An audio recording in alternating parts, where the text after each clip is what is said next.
Awesome. Hello, everybody. My name is Benny Rachmanov, CEO of iShook. We are here with a great friend, Mr. Daniel Baldwin, who is an accomplished actor, producer, writer, movie maker, and content creator. So we want to make an announcement, as of iShook is today, that Mr. Baldwin is part of the iShook group and the iShook vision.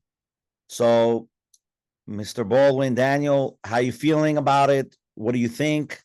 Where do you think we're at? You know, I got to tell you that Benny, there's a lot of different reasons, for an actor or director, people in the entertainment business, to make certain moves. I believe that what you're doing and what we are now together doing is the future. It was very exciting to watch Netflix, and I started way before there ever was a Netflix. We were at Blockbuster, with this new revolutionary idea of renting movies outside of a theater, and you'd go pick the movie up and bring it home. I mean, so I've seen, from 8 tracks to cassettes to DVDs to, it's a lot of innovation in my career. But I believe what you're doing brings it to the people. And I think that it's what we need to do now. It is what we need to do now. So being, behind you and learning from you and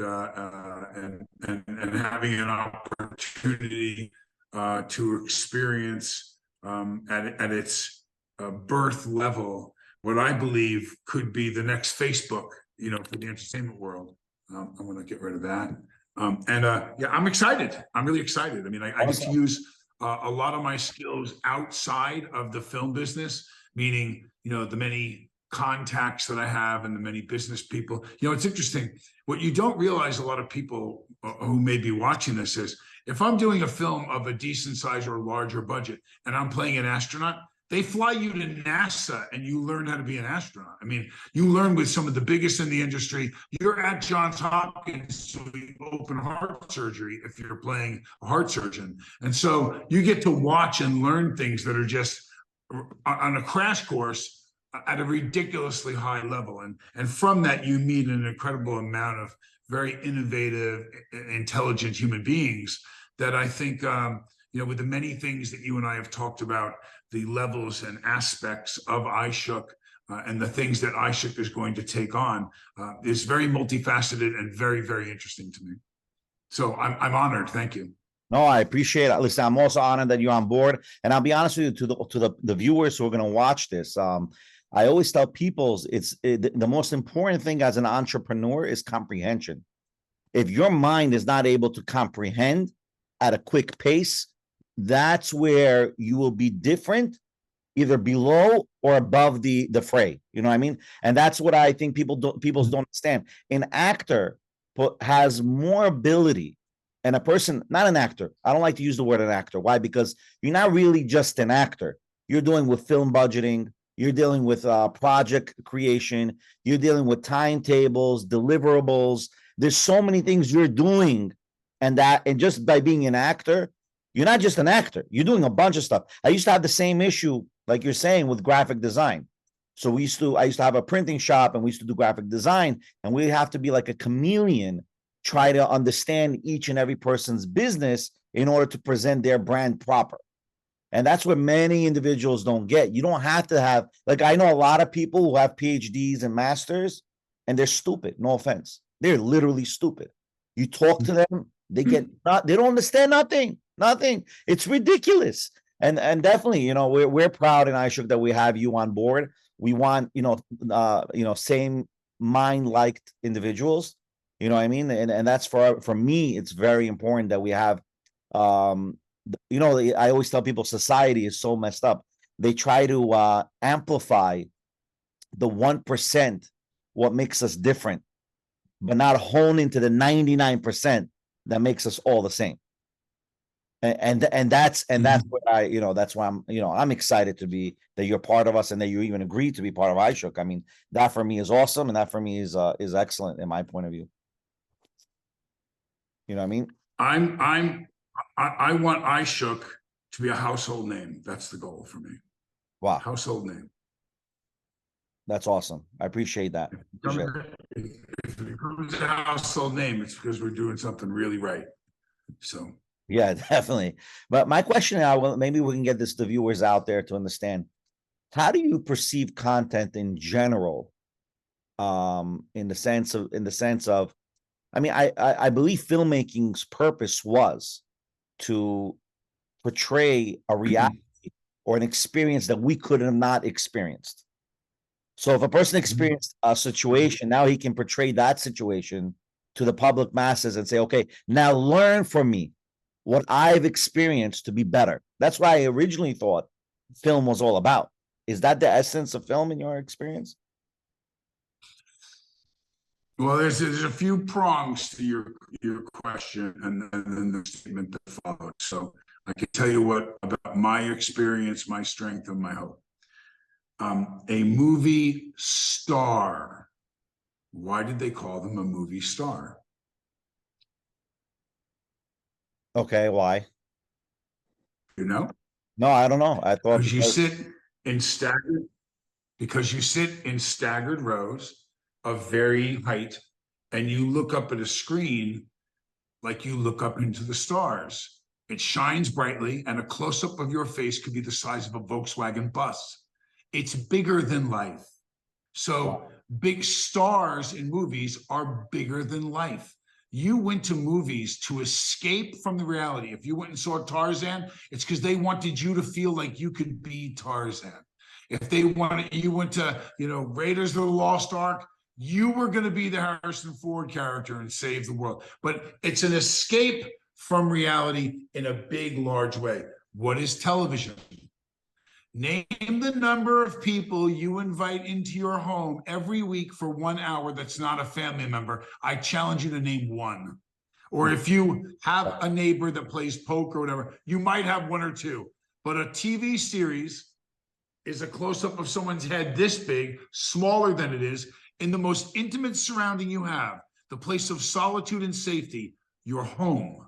So when you watch TV, it's very personal, which is why if you were a Friends fan, you didn't know who Matthew Perry was. You knew who Chandler was for the first 2 seasons. You knew the character's name, but you didn't know the actor's name until it blew up and he got big. In movies, you know the actor's name. Robert De Niro is a movie star. He's a bigger than life character. Guys on Friends, they're your friends. They're your buddies. They're the place you invite them into your home. It's a different entity. Now, what has significantly changed, and to circle around after saying those two things to answer your question, I will tell you that access has changed. COVID, big factor. COVID has driven a lot of movie theaters under now because you couldn't have them there and they couldn't sustain themselves for this 3 year run. And people are afraid to go back. What's the next thing that's going to happen? So access to your TV. Now, I know you and I share this. When I watch a movie, I get the big 85-incher and I sit down with my family and I have a movie night in my living room with my family. I don't go to movies very often anymore. A lot of people can say that. So access to the movies is on your television set at home now. A lot more of it is than movie theaters. I don't hear a lot of people saying, we're making this movie so that we get into theaters. People have theaters in their homes now. They have big ass screens in their homes, 150 inches projected with big seats that you sit back and you go to the bathroom and turn it off when you want to. I mean, it's better access than it's ever been. So what I see the opportunity to do is make quality films with iShook and deliver them to your door in your home, in that place of solitude, in a high quality way, and in an affordable way, without being held at the mercy of these big Hulu, Netflix, and these people that are charging an arm and a leg for membership. And listen, they have their place. I have movies that are on those channels right now.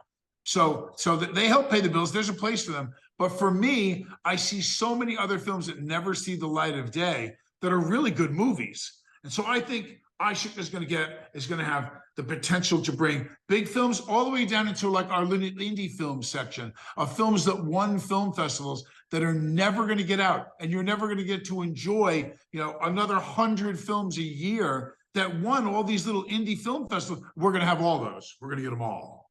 Wow. I think that's the most important thing, that people can tell their, I guess, like you're saying, their vision of something in a film.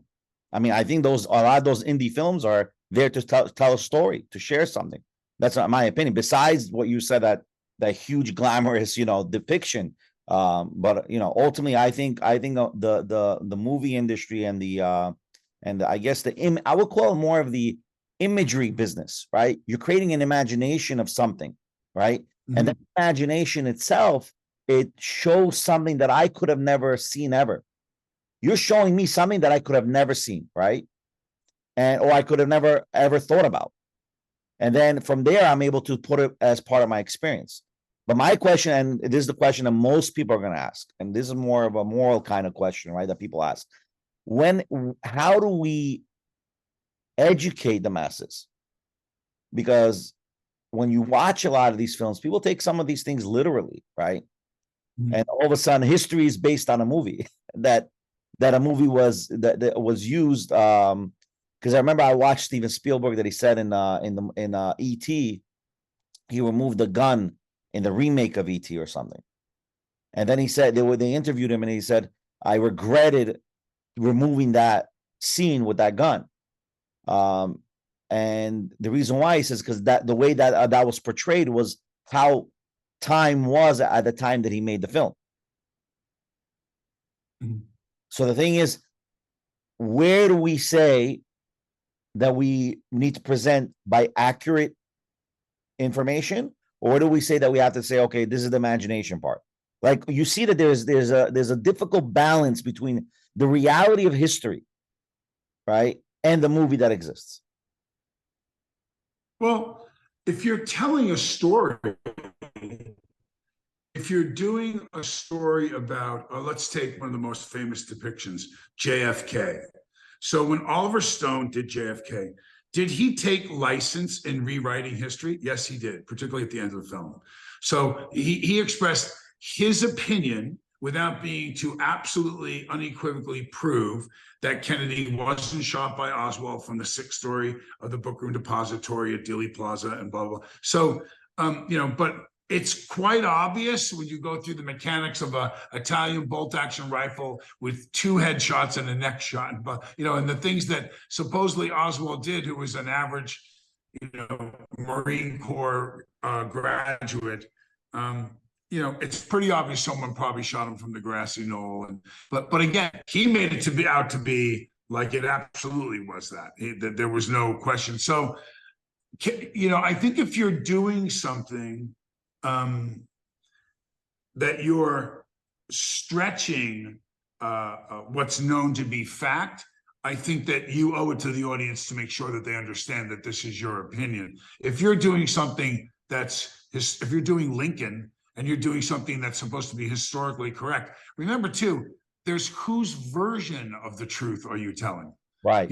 If you look, there's a great example. If you look and ask the average person, what was the Civil War about? What are they going to say? The average they're going to say freedom of slaves. Freedom of slaves. And Lincoln, this iconic figure, was behind the evolution and the beginning of, and eventually freeing slaves. Correct? All right. That's what we all know in school, right? That's what they teach us. Oh, bullshit.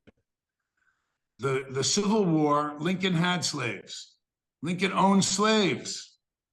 Lincoln later on, through the process of learning what slavery was about and how bad it was, then did, I believe, truly believe in the plight of the African American. But Lincoln was a slave owner. And in the South, they had this new thing called cotton. And in the North, they couldn't grow cotton. They grew things out of hemp, which lasted 10 times longer, was thicker, more bulky, didn't breathe, but more importantly, didn't rip and have to be replaced the next year. So the South turned around and told the textile and the garment people in New York, no, you're not getting our cotton. And they said, oh, yes, we are. And you're going to cut us in on the deal. And we want to produce this cotton stuff and make clothes out of it. And the South said, no, you're not. And they said, how do we urge the South to play ball with us? We know, take away their laborers, free the slaves, and we will get our hands on the cotton. We'll go down there and we'll take it because they'll go to war over the issue. And Lincoln allowed it to happen. And that is really why we went into the Civil War. Now, are you going to read that in history books? No. Maybe in some of that, you're not going to know. It's not in the normal history books, but I'm sure it's there. I mean, how else did you know, right? but again, like the reason why I brought it up was, whose version of the truth in history are you going to tell? You know what I mean? Like, it's just, but it's not to say that both versions are not true. It's not to say that Lincoln didn't leverage that situation to force a civil war, not force it, but to force their hand. But again, obviously created the Civil War. But who's to say he did not play that? You know, I mean, he's a politician. He played the game. You said the key thing. What do you read in the history books that young minds in fourth and fifth grade read? I just said that version. Right, the version that he meant, right. And when I see the other side, the other perspective, that's also true. The other behind the scenes story that actually happened. Right. So, you know, who's to say which version is the most pertinent, or I don't know. I know this. When I make movies, when I'm the writer, director, and I'm actually making a film, not just acting in it. When I'm acting in it, I have a responsibility to the writing that's on the page that I accepted the role for, and the vision of the director and the writer and the producers and a relationship with the other actors and the crew. But when I'm the director of a film, I'm telling the story. It's going to be told the way I want to tell it, especially if I wrote it. So I hopefully have some kind of message that I want to convey, that I want to take you on this journey from A to Z, and with an arc in it, and hopefully you come out of this with an experience, you know, that tells that story. Say I was passionate about, you know, what happened with Lincoln and telling you, then I want to depict that story very, very accurately, in the way I see it. What I think is most interesting about what we're doing and your platform is that we're going to get to tell stories that haven't been told. Right. We're going to get to tell stories. Listen, a story like that about Lincoln on Netflix, they may not want to run that. That may not be what they want to put. I believe we're going to give everybody a shake at telling their version and let the audience decide. And I think that's really powerful, Benny. I think that's really important that you make it that way. So, you know, again, I'm just. Well, I don't want to just make it that way. We want to also get the historians also to critique as well the movie. Let them critique it. Let's say, yo, this is this paper. Look at that paper. Let them get involved in the movie to show more accuracy to the movie. So when I go to the actual movie, I have the metadata of the events that have really occurred, and now I know this is what really occurred, and this is what the movie tried to portray. They amplified, or you know, like let them get the reality. You know what I mean? But it creates a conversation, bro.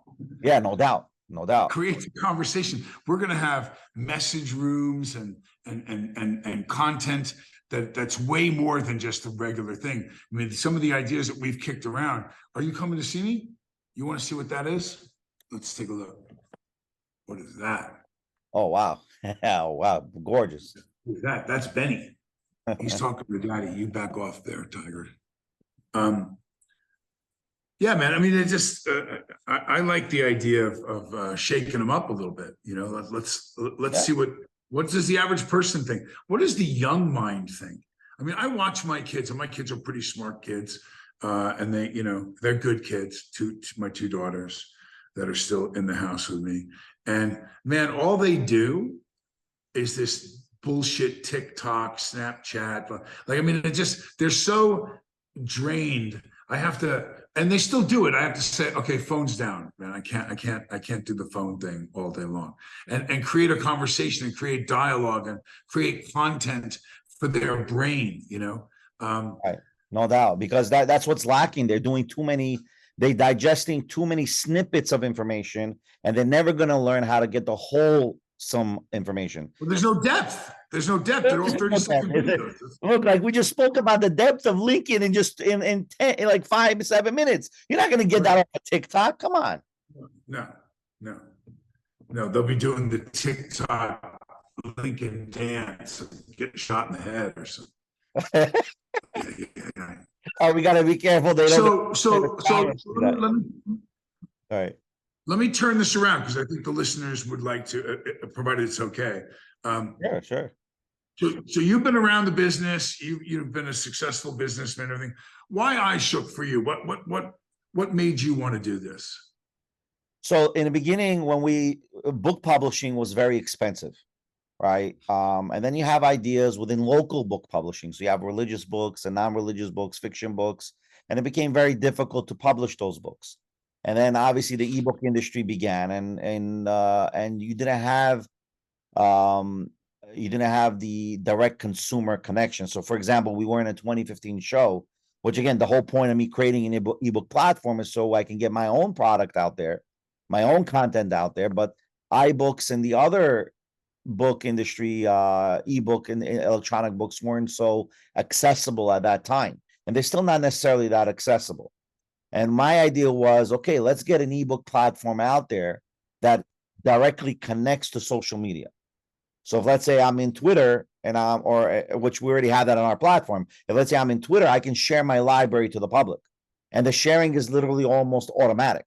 So whatever I purchase in my ebook, my book library is shared to the masses. Now you know my interests, and we can create a commonality and shared interests within the social media spectrum based on the books I read. But then I want to have access to the book you read, right? How do I get direct access to that book? I'm not going to go 10, 20 clicks to another platform. And in my world, it's always about saving time. How do I save time to digest content? And that was the biggest hurdle. Second biggest hurdle was when we were in a show in 2015 in the Book Expo show, we were sponsors of the IDPFF, which was the International Digital Formatting. I forgot what the last one was, but basically they determine how ebooks were supposed to be structured in coding and EPUB format and extension. So one of the authors asked the CEO of Overdrive, who was bought later by Rakuten, and she asked, okay, I sold my book on Overdrive, or how do I access the customers who bought my book on my ebook? How do I access them? How do I get to re-engage with them for my next book? So what does he say? He says, you can't re-engage with them. I'm listening to him. I'm like, that was the stupidest thing he said. He should have said, I love your idea. Let me get back to you. Maybe we'll make something to help you out. What do we do? I went to Michael. I said, Michael, we got to create a new social media platform here. We can't go to Twitter or Facebook or any of these other platforms. Let those people who buy ebooks actually have access to their followers and readers. And the way we do it is very simple. You buy an ebook, you become an instant follower of the author. So now you can re-engage with your followers, re-engage with your ebook, the next ebook, to the next group of peoples. And that's the way we've set it up. So we said, okay, we got to create some sort of interconnectivity between a content creator, the actual content, and the peoples that they're sharing the content with. So what most of these social media, most of these content creating platforms do is they say, okay, give us your content, and you're not going to access any of these customers or any of your followers. Until today, no social media platform gives you that direct, fluid connectivity from my content to the actual reader and digester of my content. And that's so it really builds continual traction. That's what we want. Isn't that what a person's he wants to do? The building of continuing traction is the whole point. Why am I on your platform? Why am I going to re-engage and spend a whole set of money again to re-engage in the platform? iShook already has many methods to make billions of dollars, literally billions of dollars in the long term. And on top of that, sharing that fluidity between the content creators where they have that access. So we've got a Jewish rabbi and a Christian pastor who've partnered up. Why not? Why not? I like it. I like the diversity. Yeah, that's I awesome. like the diversity. It is, man. I mean, we come from a common, I call it a New York mentality. You and I have. I can Oh yeah, feel definitely. that Yeah, between us. We kind of. I remember I had an agent. She was very pretty French, and she called me up after my first couple of auditions in LA, and I came out from New York, and she said to me, "Can you come down to the office? I want to have a little talk with you."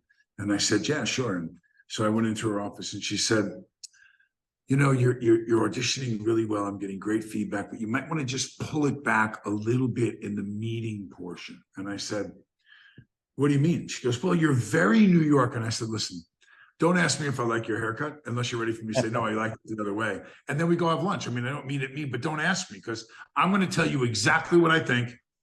All right. I'm not going to worry about how I shape it. It's facts, numbers, whatever it is. But then don't ask me because the problem out here is you guys are so used to people going, "Oh my God, I love your," and as soon as that person turns it back, going, "Can you believe what they did to their freaking hair? They look terrible," and talk shit about it behind their back. We I'm a say New Yorker. No, I loved early on with you. You just were like really straight up. This is the way it is. This is what we're trying to do. We're going to get it done, blah, blah. And it was facts, there wasn't a lot of opinion in it. It was how we were going to do it with a plan. And now we're going to, a lot of people get to this point, and the biggest thing now is execution. Oh, definitely. Execution of it.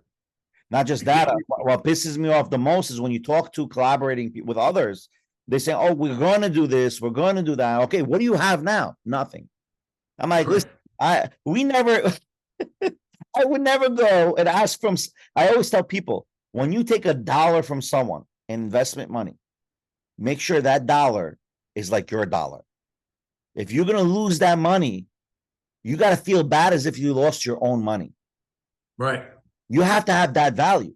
So in what world are you able to go to another individual, say, "Listen, I am going to do," and this is the whole ICO world and the whole initial coin offerings with all these initial companies. They collected billions of dollars and dozens of them are gone. They're gone. They're non-existent anymore.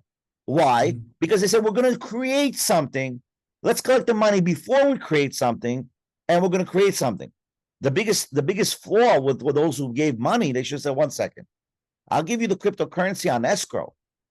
You put up your money. If it's created, I'll release the escrow." No, they just started collecting money and collecting money, collecting money. I'm not going to mention a name. We had a group of guys who wanted so much money from us when we started with our cryptocurrency, asset within our platform. And again, with iShook, we have a reward system that we're using blockchain technology to give away rewards. And that a reward system can be transferred between each other, right? So if, let's say I watched 10,000 hours of movies and I got 1 million rewards, and I don't want to use it all, I can send to you half of them. And it's all recorded.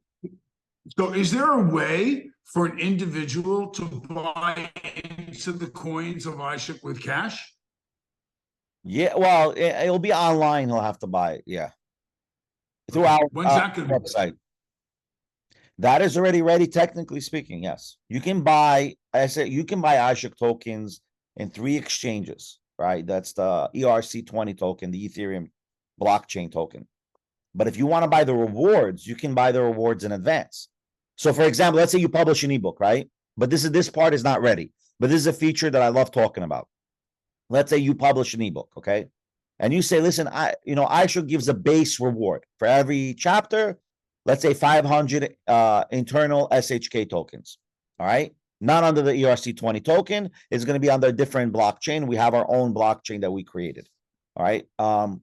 It's going to be linked to the Ethereum token as well. So there's a linkage. So that's clarified to those who would ask in the future.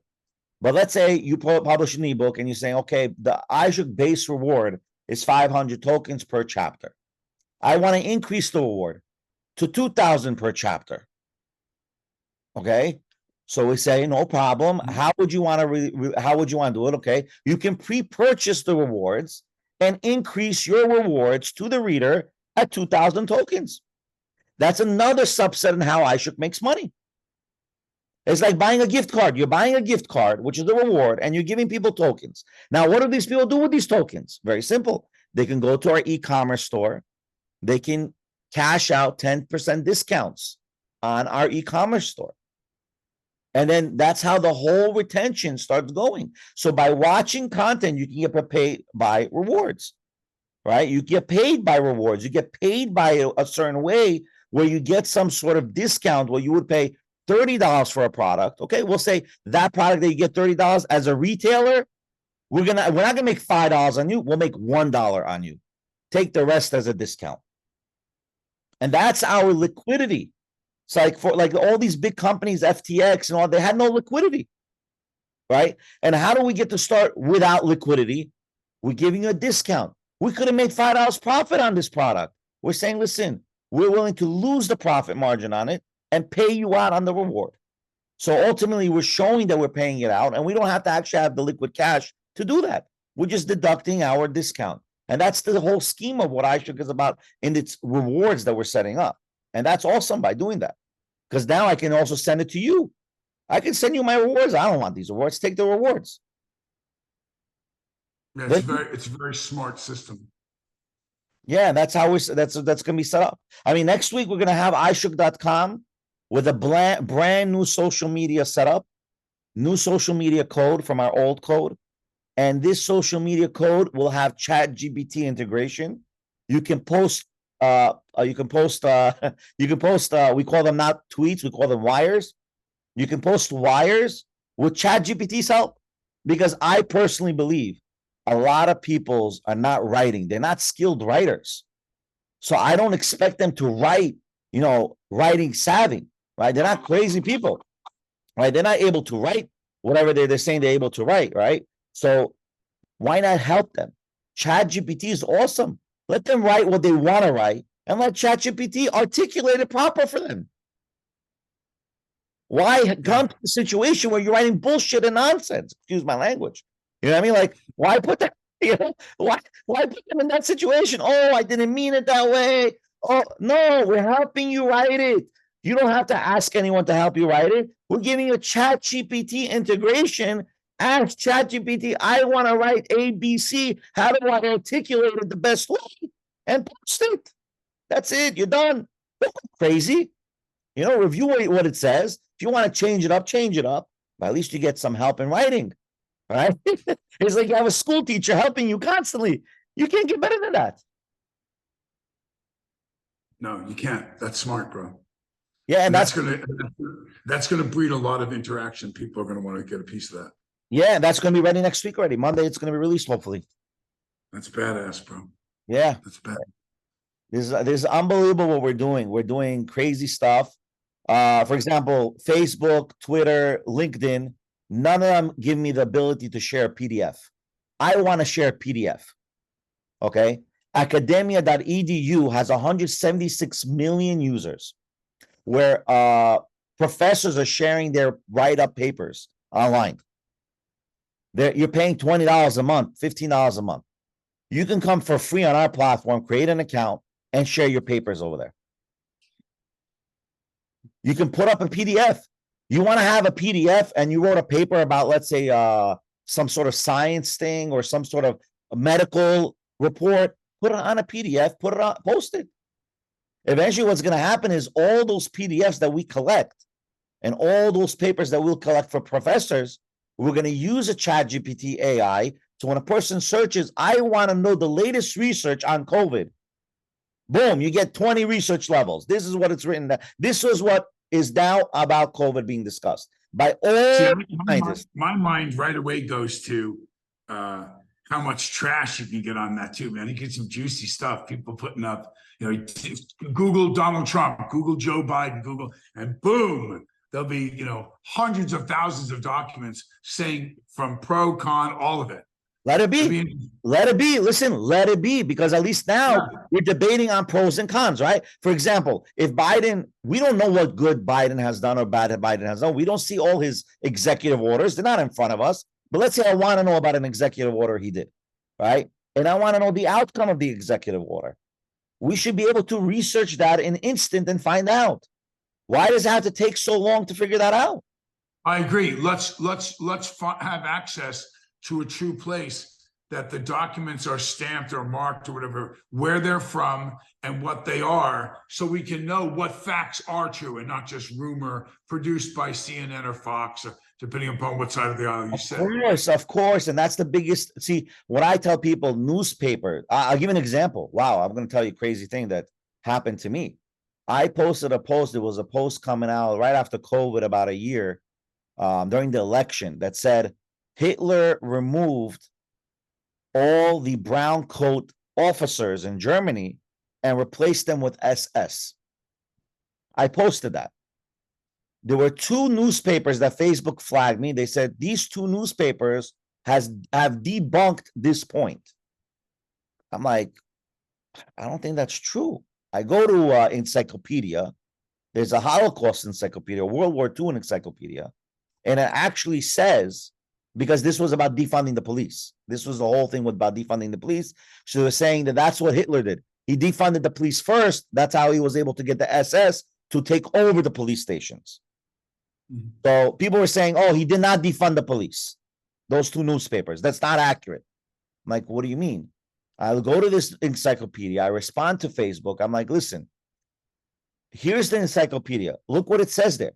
It says they forced all the brown coats to retirement for the SS to take over the brown coats. How is that not defunding the police? Because it doesn't say the word defund, doesn't mean the action wasn't a defund. Right. So now you understand, you can't use these newspapers to determine historical fact. You should be going to encyclopedias to determine the facts. Why am I going to a freaking newspaper to determine the fact? Yeah, or historical reports, which are how the encyclopedias were made. Yeah, whatever. Because they're citating, they're creating bibliographies on their point, and you can always backtrack and go all the way back to where the source guy was, and now it's his testimony. He's telling you this is what I saw. I mean, but bottom line is, what the hell is that? We're going to use a CNN to determine historical fact, or a Fox News to determine historical fact? Bro, you ready? You ready? Yeah. Ring, ring. Hello? Hey, it's John. Hey, John, what's going on? John's my agent.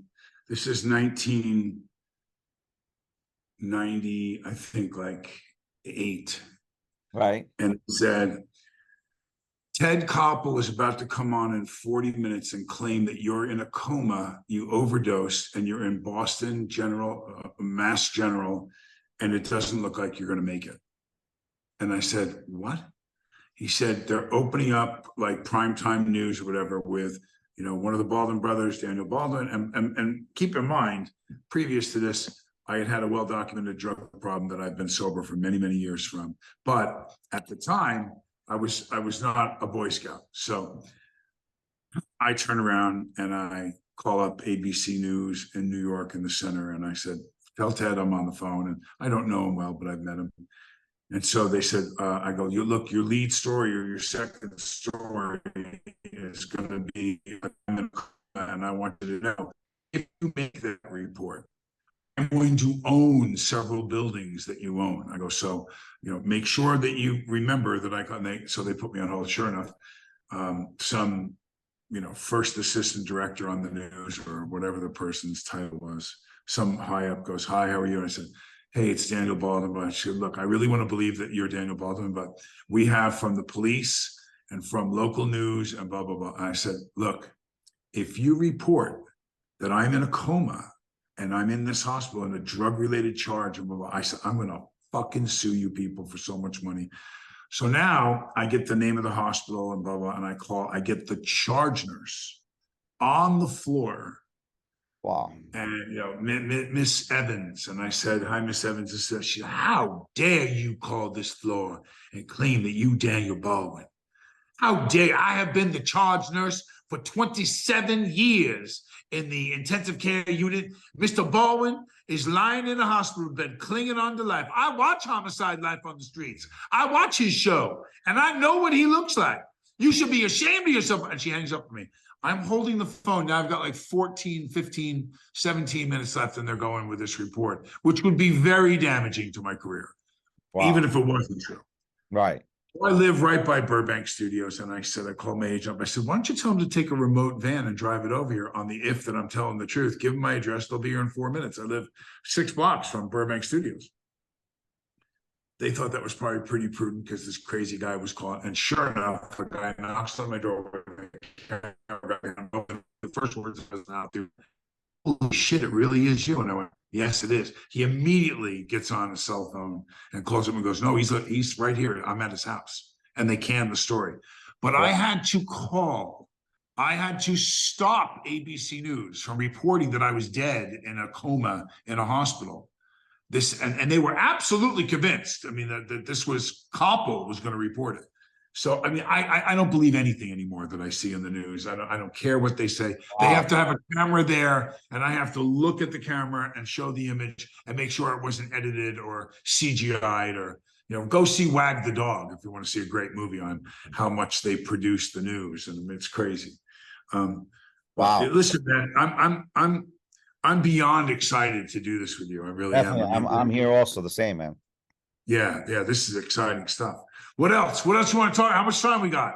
We got all the time in the world, but I don't think we should. I'm just kidding. I don't know. I think we should definitely pick up next week. Maybe do like a weekly thing for people's.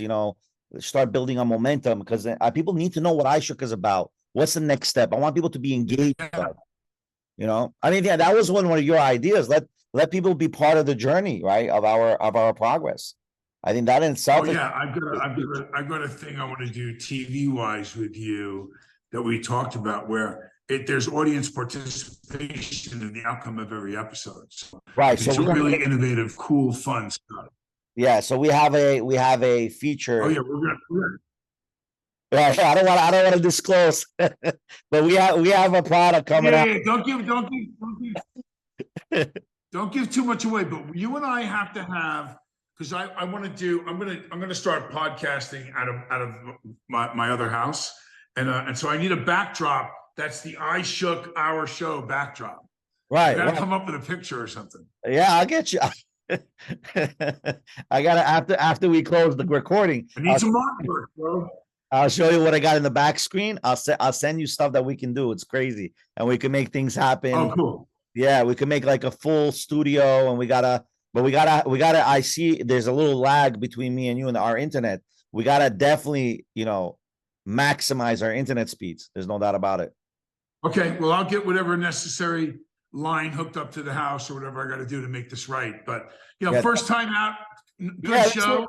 The people's gotta know we're here to talk. We'll talk about everything. We'll talk about how iShook is there to help people's digest information, create content, digest content, comment on content, make money, be good, live good. That's our whole goal, right? I mean, we're all in the same boat. Well, iShook, we're going to make it better. We're just going to make it better. The quality is going to be better.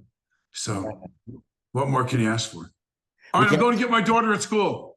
All right, brother. I'll see you at 5, right? Next meeting, right? 5 o'clock. I'm going to go get my 2 daughters come back, and I'll be back on 5. All right, guys. Thank you for watching this podcast. We'll come back soon. Bye-bye. Thanks, everybody.